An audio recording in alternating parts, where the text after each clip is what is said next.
Bonjour, je m'appelle Stéphanie, j'ai 50 ans aujourd'hui, j'ai été sous l'emprise d'un homme de mes 14 à mes 44 ans.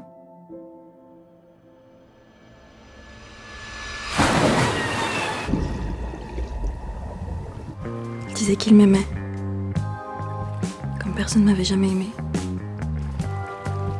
comme personne ne m'aimerait jamais. C'était mon prof de français alors que j'étais en 4e. En fait, c'est quelqu'un qui est très charismatique, qui parle très bien, qui a beaucoup d'humour. Le truc, c'est qu'on croit qu'on vit une histoire d'amour, mais on vit pas du tout une histoire d'amour. C'est une histoire d'emprise, uniquement. C'est-à-dire, c'est l'histoire d'un manipulateur, d'un agresseur sexuel qui cherche une proie.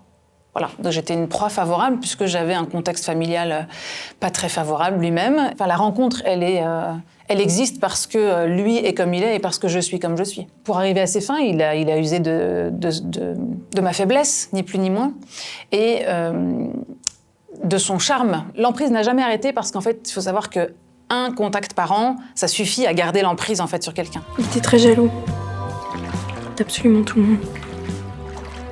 Mes collègues au bureau, le voisin, les amis.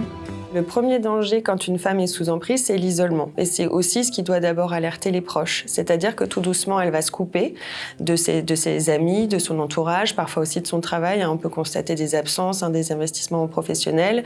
Elle va se mettre à mentir pour éviter les soirées. Et donc ces femmes, elles vont perdre confiance en elles. Très souvent, elles se sentent coupables de ce qui se passe à la maison, puisqu'il y a une inversion de la culpabilité qui est faite par l'auteur en disant en même temps, c'est toi qui me mets dans cet état-là, c'est toi qui fais que j'en arrive là. Ce qu'il faut avoir en tête, c'est que dès qu'on sent qu'il y a quelque chose, on documente, on garde des preuves, on garde les messages, on prend des photos, on va voir son médecin, on fait constater, même s'il n'y a pas de coup, on fait constater les coups psychiques, c'est-à-dire le retentissement psychologique de ce qu'elles vivent. La difficulté de ce qu'on est en train de se dire, c'est que pour arriver à tout ça, il faut avoir conscience qu'on est une victime. C'est un long chemin pour comprendre ce qui nous est arrivé. On ne va pas chez la psy et du jour au lendemain, c'est terminé, elle nous explique, elle nous met des mots, on lit un bouquin et ça s'arrête là. C'est vraiment un chemin duquel il faut sortir. Et après de longues années de thérapie, un jour, ma thérapeute, elle m'a dit « Vous avez été victime d'abus ».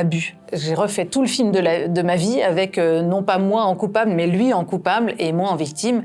Et là, c'était le drame, en fait. Pour moi, c'était vraiment le drame et à la fois la sortie du tunnel, c'est la compréhension mais tout ce temps perdu, en fait. Et aujourd'hui, quand je me dis que ça a duré 30 ans, je me dis c'est pas possible que ça ait duré autant de temps. Pourquoi j'ai pas compris plus tôt? Il faut vraiment un travail en profondeur et qui prend malheureusement du temps, quoi.